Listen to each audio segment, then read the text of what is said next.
Hello everyone, my name is Mohit Mittal and you are watching our own channel Chemistry on Fingertips. बेटा देखिए हम लोग mole concept discuss कर रहे थे और इन द लास्ट वीडियोस बेटा जो प्रीवियस वीडियोस आप देख सकते हैं हमारी प्लेलिस्ट मोल कॉन्सेप्ट की प्लेलिस्ट के अंदर। तो उसके अंदर हम लोगों ने डिस्कस किया था कि केमिकल इक्वेशंस क्या होती हैं और उनके इक्वेशंस उनके जो क्वेश्चंस हैं उनको हम लोग कैसे सॉल्व कर सकते हैं। अब आज मैंने देखो हमने इसके ऊपर बेस्ड कुछ क्वेश्चन सॉल्व किए थे, लेकिन एक क्वेश्चन मैंने आपको होमवर्क के लिए दिया था और वो क्वेश्चन है आपके सामने। ठीक है। एंड आई एम श्योर जो बच्चे हमारे साथ जुड़े हुए हैं उन्होंने इस क्वेश्चन को सॉल्व किया होगा घर पे, और जिन्होंने नहीं किया बेटा वीडियो को अभी पॉज करके इसको सॉल्व कर ले। Right, and I am going to discuss it solution with you and then we will proceed with our today's topic. Okay, so let's see क्या सॉल्यूशन है। बेटा देखो क्वेश्चन में हमें क्या गिवन है, कहते हैं calculate the volume of oxygen required at STP to completely burn 3 gram of ethane. अच्छा देखो हमने यहाँ पे क्या करना है, इथेन को बर्न करना है, तो पूछ रहा है कितना ऑक्सीजन रिक्वायर्ड होगी एट एसटीपी। तो लेट्स फाइंड इट आउट। बेटा कैसे करेंगे, कैसे सबसे पहले तो हमारा काम क्या होगा, first step would be to writing down the equation. तो देखो इथेन का फॉर्मूला क्या होता है, C2H6 है ना।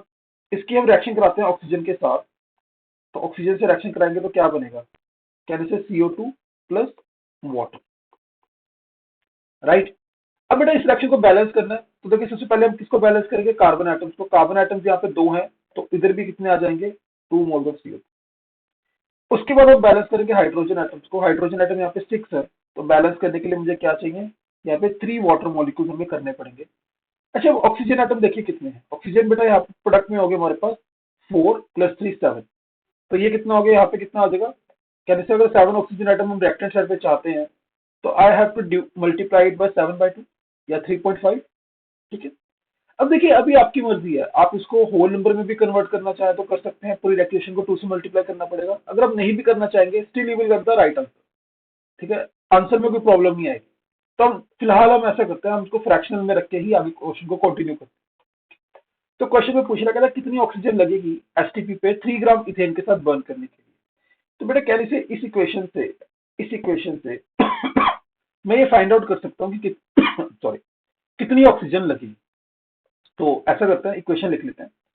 तो कहने से यहां से मैं एक बात कह सकता हूं कि जितने मोल ऑक्सीजन के लगेंगे या ऑक्सीजन के रिएक्ट करेंगे, है ना, डिवाइडेड बाय स्टोइचियोमेट्रिक कोएफिशिएंट जो कि क्या है, कहने से 3.5 7/2। Okay, that would be equal to जितने मोल आपका इथेन रिएक्ट करेगा divided by stoichiometric coefficient which is 1। तो इसको बेटा अगर हम सॉल्व करेंगे तब देखिए ऑक्सीजन के जो मोल्स रिएक्ट करेंगे, दिस इंप्लाइज जो number of moles of oxygen reacted है ना, वो कितना हो जाएगा 3.5 times the number of moles of ethane. Is it right. So now number of moles of ethane कितना, बेटा देखो इथेन के नंबर ऑफ मोल्स निकालने के लिए हमें क्वेश्चन के अंदर कितना बोला हुआ है, इथेन को रिएक्ट करवाना है 3 ग्राम। तो 3 gram given mass by molecular mass. बेटा इथेन का मोलिकुलर मास कितना होता है, देखो 12 टू द 24 प्लस 6, तो कितना होगा टोटल 30, तो डिवाइड बाय 30, तो ये कितना आ गया बेटा, this is equal to 3.5 into 0.1 हो गया ये। तो आई कैन से हमारे पास जो ऑक्सीजन के मोल्स लगेंगे वो कितने लगेंगे, 0.35 मोल्स लगेंगे। तो number of moles of oxygen जो रिएक्ट करेगा दैट विल बी 0.35। लेकिन हमसे नंबर ऑफ मोल्स नहीं पूछे, हमसे क्या पूछा है, वॉल्यूम। तो वॉल्यूम ऑफ ऑक्सीजन कितना रिएक्ट करेगा बेटा निकाल लेते हैं। तो volume of oxygen reacted, sorry, हाँ जी, वॉल्यूम ऑफ ऑक्सीजन रिएक्टेड है ना, कितना रिएक्ट कर जाएगा 0.35। बेटा एसटीपी पे तो वॉल्यूम होती है, आपको पता है 1 मोल की वॉल्यूम होती है 22.4 लीटर, तो 0.35 मोल की कितनी हो जाएगी, 0.35 इंटू 22.4। ओके, इसको आप लोग सॉल्व करिए। देखो 0.35 इंटू 22.4 कितना आ जाएगा अप्रोक्सीमेटली, या इसको ऐसा करते हैं कैलकुलेटर भी पता कर लेते हैं, इसमें तो कोई बड़ी बात नहीं है। 22.4 इंटू 0.35 कितना आ गया, 7.84 लीटर। तो ये आंसर आ जाएगा। ठीक है, सो आई होप आपको जो क्वेश्चन का सोल्यूशन है बेटा वो क्लियर हो गया। फिर भी अगर क्लियर नहीं हुआ कि किसी भी तरीके का डाउट है तो कमेंट सेक्शन आपके लिए खुला है पूरा, आप अपने जो जितने भी डाउट्स है वो कमेंट्स में लिख सकते हैं।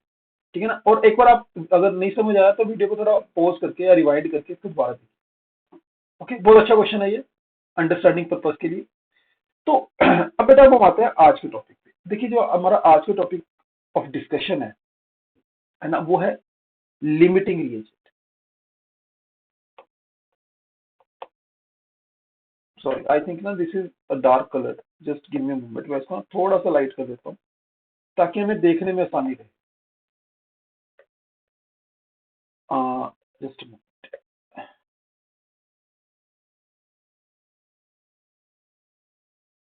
यस। तो बेटा अब हम स्टार्ट करेंगे विद अवर नेक्स्ट टॉपिक। हमारा नेक्स्ट टॉपिक है लिमिटिंग रिएजेंट। Limiting reagent.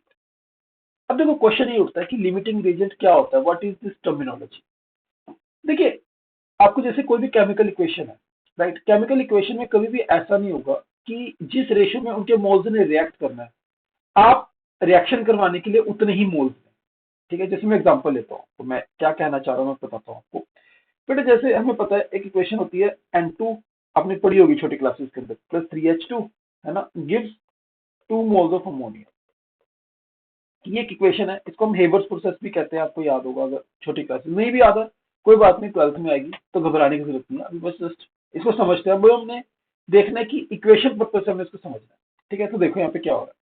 बेटा कहने से आपके यहाँ पे इस इक्वेशन में मुझे पता लग रहा है कि 1 मोल नाइट्रोजन के साथ 3 मोल्स हाइड्रोजन रिएक्ट करता है तो 2 मोल्स अमोनिया बनता है। ठीक है, अभी फिलहाल हमने सिर्फ रिएक्टेंट्स पे कंसंट्रेट करना है। ओके, तो जैसा कि मैंने आपको बताया कि इसके 1 मोल के साथ हाइड्रोजन के 3 मोल्स रिएक्ट कर रहे हैं, तो इट मीन आपको जो कंटेनर है जिसमें आप रिएक्शन करवाएंगे उसमें नाइट्रोजन इस टू हाइड्रोजन के मोल जो है वो किस रेशियो में लेने पड़ेंगे, 1:3, राइट। तो अगर आप इसके 2 मोल्स लेते हैं तो इसके कितने मोल्स लेने पड़ेंगे जो रिएक्ट करेंगे इसके साथ, 6।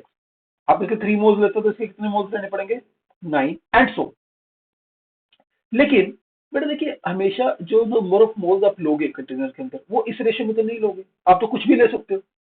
लेट्स सपोज आपने क्या किया कि आपने इसके 10 मोल ले लिए और इसके 20 मोल्स ले लिए, है, या फिर आपने इसके 10 मोल्स ले लिए इसके 5 मोल्स ले लिए, कुछ भी कर सकते हैं हम लोग।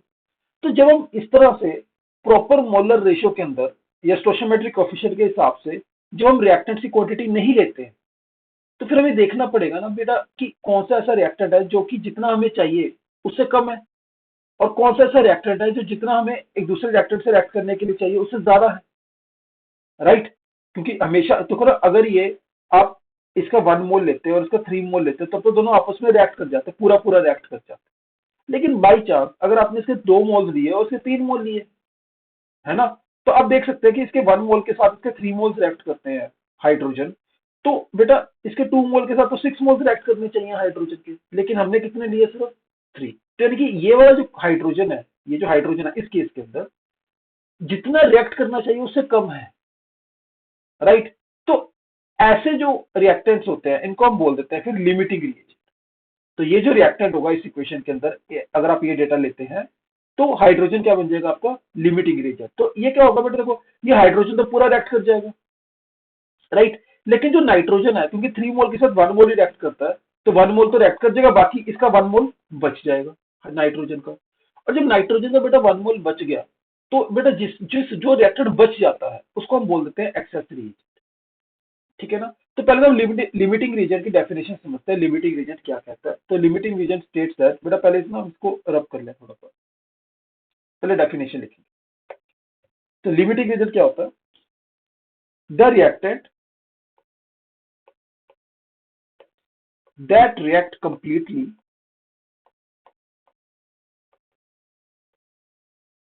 completely during the chemical reaction, during the chemical reaction is called limiting reagent. बेटा जो पूरा रिएक्ट कर जाता है उसको हम लोग क्या बोलते हैं, लिमिटिंग रीजन। ठीक है, अगर बेटा आप दोनों को सेम मोलर रेशियो में ले लेंगे जैसे हमें गिवन था क्वेश्चन के अंदर, जिस मोलर रेशियो जो उनकी स्टोइचियोमेट्रिक कोएफिशिएंट है उसी रेशियो में ले लेंगे, तब तो दोनों ही लिमिटिंग रेंज हो जाएंगे, तो पूरी रिएक्ट कर देंगे। लेकिन कई बार अगर आप नहीं लेते हैं, जो कि जनरली ऐसा होता है कि हम नहीं लेते हैं, ठीक है, तो उस केसेस में क्या होता है फिर जो पूरा रिएक्ट कर जाता है उसको हम क्या बोलते हैं, लिमिटिंग रीजन। जो बच जाता है उसको हम क्या बोलेंगे, एक्सेस रीजन। आई होप इतनी बात तो क्लियर हो गई है हम सबको, है ना। अब देखो आपके दिमाग में क्वेश्चन ये आता होगा, यार ये लिमिटिंग रीजन हम बोलते जा रहे हैं लेकिन इसका यूज क्या है। अगर हमने पता कर भी लिया अभी ये तो लिमिटिंग रीजन है तो इसका फायदा क्या है। देखो, अगर आपने पता कर लिया कि लिमिटिंग रिएजेंट ये है, तो उसका फायदा ये होता है कि जो प्रोडक्ट्स की क्वांटिटी होती है, जो प्रोडक्ट्स की क्वांटिटी होती है, वो लिमिटिंग रिएजेंट पे डिपेंड करती है, ना कि एक्सेस रिएजेंट। ओके, इसका मतलब क्या मैं अभी बताऊंगा विद एग्जांपल, लेकिन हमें एक पॉइंट लिख लेते हैं। Write down, let's write down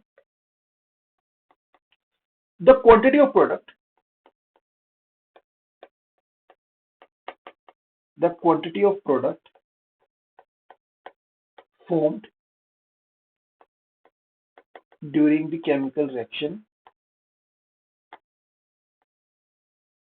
during the chemical reaction depends upon the quantity of, the quantity of limiting reagent taken, limiting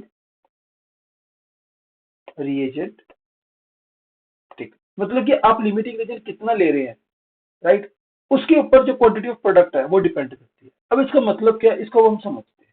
ठीक है, एक क्वेश्चन से इसको समझेंगे। Let's write down a question. एक क्वेश्चन लिखते हैं,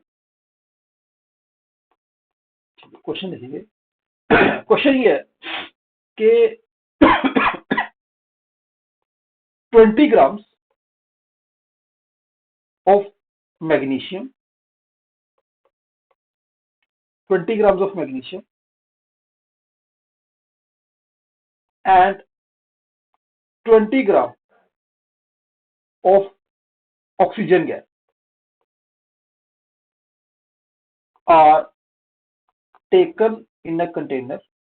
आई थिंक आपको शायद यहाँ पे विजिबिलिटी की प्रॉब्लम हो सकती है, थोड़ा सा हम कलर को और सॉफ्ट कर देते हैं।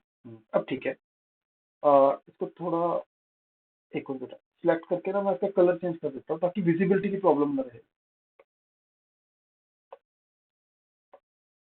यस, तो क्वेश्चन है, कहता है 20 gram of magnesium, 20 gram of magnesium and 20 gram of oxygen are taken in a container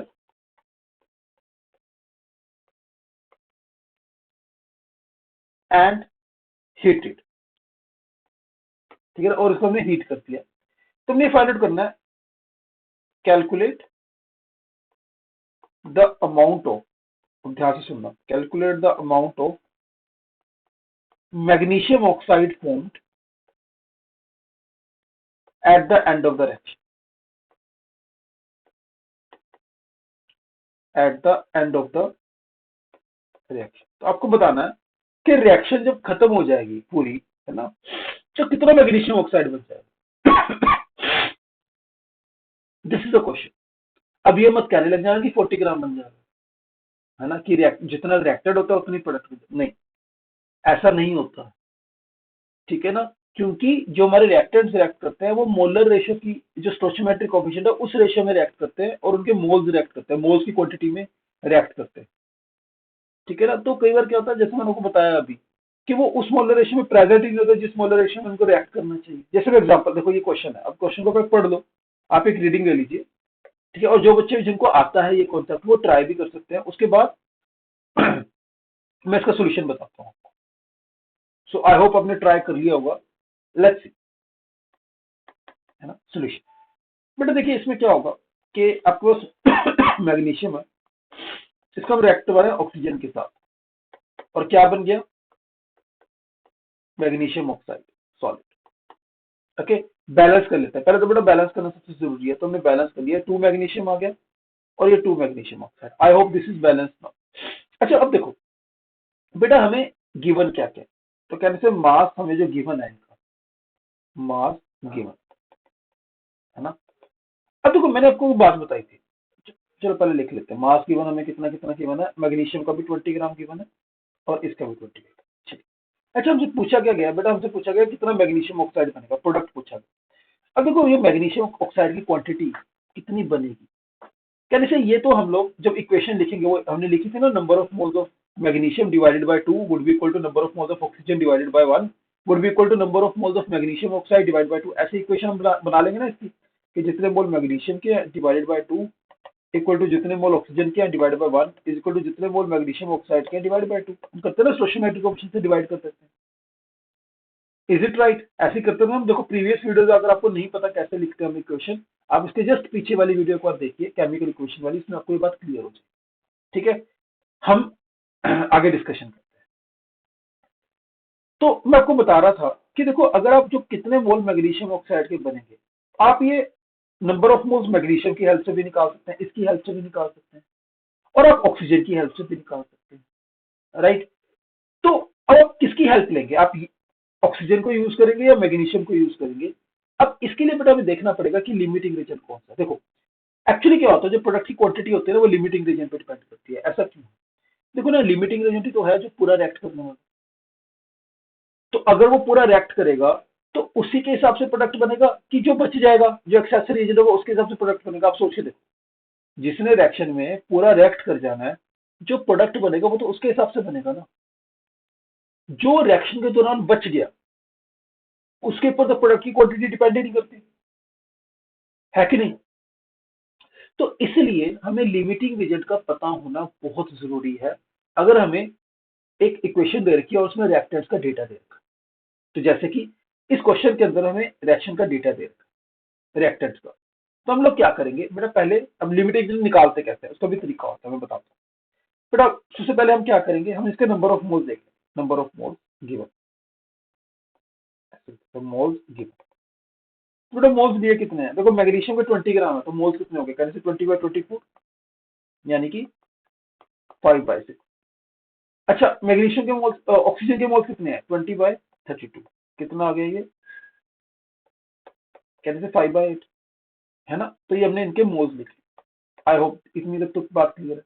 अच्छा बेटा देखो लिमिटिंग रीजन क्या होता है, ध्यान से देखना। बेटा लिमिटिंग रीजन होता है, मैं यहाँ पे लिख रहा हूँ, limiting reagent is the one, ठीक है, जिसके लिए मोल जो गिवन है बाय स्टोशियोमेट्रिक कोफिशिएंट की जो वैल्यू आती है, आप ऐसे करते हो तो स्टोशियोमेट्रिक कोफिशिएंट की जो वैल्यू आती है, इसकी जो रेशियो आती है, ये मिनिमम, मिनिमम। तो जिस रिएक्टेंट के लिए बेटा, जिस रिएक्टेंट के लिए, मैं खुद इसको पहले हाईलाइट कर दूं, हाँ जी बेटा, जिस रिएक्टेंट के लिए जितने मोल्स गिवन है डिवाइडेड बाय स्टोशियोमेट्रिक कोफिशिएंट, इसकी जो रेशियो है वो मिनिमम आएगी, वो आपका लिमिटिंग रिएजेंट होता है। ये एक रूल है, आप इसको ध्यान में रखें, हमेशा याद कर लो, ठीक है ना? अब जैसे आप देखिए, अगर मैं इस क्वेश्चन में देखूं, जरा देखो यहाँ पे, चेक करो, जरा चेक तो करो, है ना? चेक तो किया करो थोड़ा सा। तो देखो मोल्स अभी कितने गिवन है मैग्नीशियम के, 5/6। तो मैं 5/6 को इसका स्टोशियोमेट्रिक कोफिशिएंट से डिवाइड कर सकता हूँ, 5/6 डिवाइड बाय स्टोशियोमेट्रिक कोफिशिएंट 2, और ये रफ में करना है, फेयर में दिखाने की जरूरत नहीं। कितना बन गया, 5/12, है ना? ऐसा कुछ हो गया। ऑक्सीजन के केस में स्टोशियोमेट्रिक कोफिशिएंट क्या है, 1, तो डिवाइड बाय 1, तो कितना आ गया 5/8। तो आप मुझे बताओ 5/12 छोटा है कि 5/8 छोटा है, किसकी वैल्यू मिनिमम है, यानी से 5/12। तो क्योंकि इसकी ये वैल्यू कम आ रही है, this is minimum value, this is minimum, मैं लिखता हूँ यहाँ पे, तो ये मिनिमम है ना? तो इसलिए जो मैग्नीशियम हमारा, वो हमारा क्या बन जाएगा, इट वुड बी लिमिटिंग, क्योंकि इसके लिए जो मोल्स गिवन है ना, जो मोल्स गिवन है डिवाइडेड बाय स्टोशियोमेट्रिक कोएफिशिएंट की वैल्यू क्या आ रही है, सबसे कम आ रही है। तो यानी कि मैग्नीशियम हमारा क्या बन गया, लिमिटिंग रेंज। इस क्वेश्चन में हमें magnesium is the limiting reagent, this is how we find out the limiting reagent. तो ऑक्सीजन क्या बन गया हमारा, what is oxygen, can say oxygen is nothing but excess reagent, ये एक्सेस रिएजेंट हो गया, ठीक है? तो अब आपसे क्वेश्चन ये पूछ रहा है कि मैग्नीशियम ऑक्साइड कितना बनेगा। देखो एक बार अब हमें पता लगा लिमिटिंग एजेंट कौन सा है, तो यानी कि हमें मैग्नीशियम ऑक्साइड कितना बनेगा वो हम मैग्नीशियम से पूछ के बताएंगे, ना कि ऑक्सीजन, बिकॉज ये तो एक्सेसरी एजेंट, ठीक है? तो चलो इक्वेशन लिख लेते हैं। तो कहने से मैं बात कह सकता हूँ, जो हमने वही पहले लिखते थे, कि जितने मोल मैग्नीशियम ऑक्साइड के बनेंगे,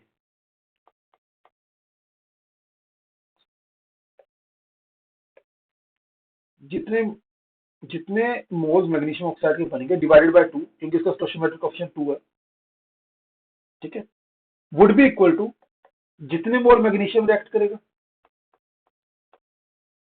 डिवाइडेड बाय 2 अगेन, क्योंकि इसका स्टोइचोमेट्रिक कोएफिशिएंट दोनों का क्या है, यहाँ पे 2 है।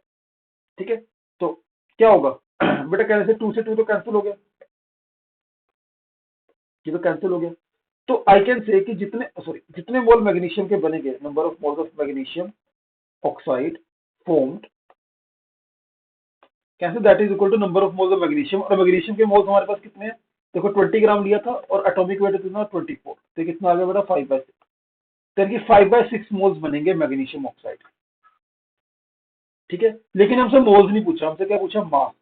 तो मास ऑफ मैग्नीशियम ऑक्साइड कितना हो जाएगा, what is the mass of magnesium oxide, 5/6 into atomic weight कितना था बेटा 24, तो इसको हम मल्टीप्लाई कर लेते हैं। सॉरी, एटॉमिक वेट, इसका मोलिकुलर वेट देखना है, मोलिकुलर वेट इज 40, तो कितना आ जाएगा बेटा, इसको फाइंड आउट करिए, 200/6 यानी कि 100/3 यानी कि 33.3 ग्राम। तो ये आपका आंसर इसका बन जाए। तो बेटा आपके दिमाग में ना क्वेश्चन आ रहा होगा, श्योर आपके दिमाग में क्वेश्चन आ रहा होगा कि सर हम तो पढ़ते हैं कि भी मास तो कंजर्व रहता है, हम तो यही बात पढ़ते हैं ना कि यार मास तो कंजर्व रहता है। तो बेटा अगर आप सोचोगे मास कंजर्व रहता है, तो इसके हिसाब से बाकी मास कहाँ चला गया, है ना, where is the rest of the mass gone, because 20 gram reactant लिए थे, 40 ग्राम रिएक्टर लिए थे आपने, प्रोडक्ट बना सिर्फ 33.3 ग्राम। तो रेस्ट ऑफ द मास कहाँ चला गया बेटा, रेस्ट ऑफ द मास जो होगा वो एक्सेस रिएजेंट का मास। ठीक है ना, वो एक्सेस देखो, तभी तो हमने what is law of conservation of मास, वो ये थोड़ा ना कि जितने मास रिएक्टेड होगा उतना प्रोडक्ट होगा, नहीं। लॉ ऑफ कंजर्वेशन ऑफ मास ये कहता है कि जितना मास आप इनिशियली लेंगे बिफोर द रिएक्शन, उतना ही mass after the reaction, that is called conservation of mass. ठीक है, तो देखो after the reaction magnesium oxide इतना बन गया। चलो ऐसा करते हैं, हम number of moles of oxygen left भी निकाल लेते हैं, मास ऑफ ऑक्सीजन लेफ्ट भी निकाल लेते हैं। ठीक है, थोड़ा और आगे करते हैं। तो बेटा देखिए, number of moles of oxygen left, बेटा लेफ्ट कितने होंगे, कितने ऑक्सीजन लेफ्ट हो जाएंगे, रह जाएंगे, मतलब कि देखो लिए कितने थे आपने, अगर आप इस क्वेश्चन में देखें तो आपने 5/8 मोल्स लिए, है ना, 5/8, तो इतने तो टेकन थे, 5/8, 5/8 माइनस, बेटा इसमें क्या करना पड़ेगा, हमें जो रिएक्ट करके वो माइनस करने पड़ेंगे। तो आप यहां से देख लो, यहीं से निकाल लो आप कि देखिए इसके 2 मोल्स के साथ इसका 1 मोल रिएक्ट करता है, इसके 2 मोल के साथ इसका 1 मोल रिएक्ट करता है ना ऑक्सीजन का। तो आप बताओ, तो 5/6 मोल्स के साथ मैग्नीशियम ऑक्साइड के कितने मोल ऑक्सीजन के रिएक्ट करते हैं, अगर 2 के साथ 1 करता है तो 5/6 के साथ कहने से इसको हाफ करना पड़ेगा, 5/12, तो यानी कि ऑक्सीजन के जो मोल रिएक्ट करेंगे वो कितने रिएक्ट कर जाएंगे, 5। तो बच कितने के, आप देखो ये इतने थे हमारे पास, इतने रिएक्ट करके, तो बच कितने के निकाल लो, क्या करेंगे, 5 कॉमन निकाल लिया, एलसीएम ले लिया, एलसीएम हो गया आपका 24, तो ये बन गया 3 माइनस 2 विच इज कैसे 5/24 मोल इसके बच गए। तो मास ऑफ ऑक्सीजन लेफ्ट कितना हो गया बेटा, निकाल लो मास ऑफ ऑक्सीजन लेफ्ट। बड़ा अच्छा क्वेश्चन बन गया बेटा, अभी तो ये मास ऑफ ऑक्सीजन भी निकाल रहे हैं, तो 5/24 इंटू 32 कितना बन गया, ये देखो निकालो जरा, इसको हम कैंसिल करेंगे, ये बन गया 8 के टेबल से 4, ये 3, तो बन गया 20/3, एंड 20/3 इज हाउ मच, 6.67 ग्राम। ये देखो अब ध्यान से, अब कंपेयर करो चीजों को। तो टोटल मास शुरू में कितना था क्वेश्चन के अंदर, 40 ग्राम, आफ्टर द रिएक्शन कितना हो गया 33.3 एंड 6.67, कैसे टोटल कितना हो गया 40 ग्राम। तो मास इज कंजर्व्ड, तो अभी भी मास कंजर्व्ड है, इज दैट फाइन। तो बेटा इस तरह से क्वेश्चन होते हैं, ये क्वेश्चन होता है लिमिटिंग रीजन के, तो बड़ा इंपॉर्टेंट कॉन्सेप्ट है ये limiting reagent, examination point of view से भी बहुत इंपॉर्टेंट कॉन्सेप्ट है। तो अब हम ऐसा करते हैं, मैं एक क्वेश्चन देता हूँ, वो आपको होमवर्क होगा, ठीक है, that will be your homework, तो राइट डाउन एक क्वेश्चन लिखिए, बड़ा क्वेश्चन है। चलो चलो right, calculate the mass of NO formed, NO nitric oxide formed when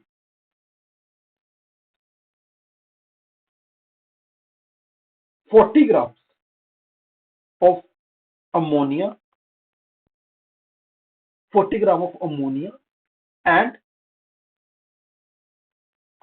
40 gram of oxygen are taken and made to react with each other and made to react with each other. तो हमने इनको react करवाया, 40 ग्राम हमारे पास क्या था, ammonia था और 40 gram oxygen था। तो हमने इनको आपस में रिएक्ट कराया, तो हमें बताना कितना NO बनेगा आफ्टर द रिएक्शन। तो ये क्वेश्चन है बेटा, ये इक्वेशन आप खुद ही बना सकते हैं। देखो इक्वेशन इस तरह की हमने बनाई भी थी, इससे पहले केमिकल इक्वेशन के अंदर भी हमने ये क्वेश्चन किया था जिसमें यही वाली इक्वेशन यूज हुई थी, ठीक है। लेकिन यहाँ पे थोड़ा कॉन्सेप्ट लिमिटिंग रीजन का लगता है, तो इसलिए ये क्वेश्चन बड़ा इंपॉर्टेंट है इस कॉन्सेप्ट को समझने के लिए, ठीक है। तो ये होमवर्क बेटा आपकी अगली क्लास तक हो जाना चाहिए, अगली वीडियो तक, और अगली वीडियो में बेटा मैं इसका सोल्यूशन बनाऊंगा। ओके, तो जो बच्चे हमारे साथ अब जुड़े हैं तो वो क्या करेंगे, वो पहले पिछली वीडियो जो है उनको जरूर देखिए, जस्ट इसके पिछली वाली वीडियो तो जरूर देखिए। Sorry.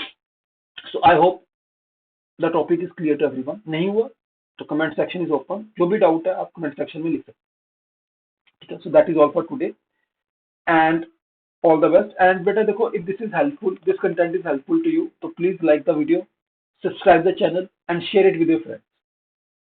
So that is all. Thank you.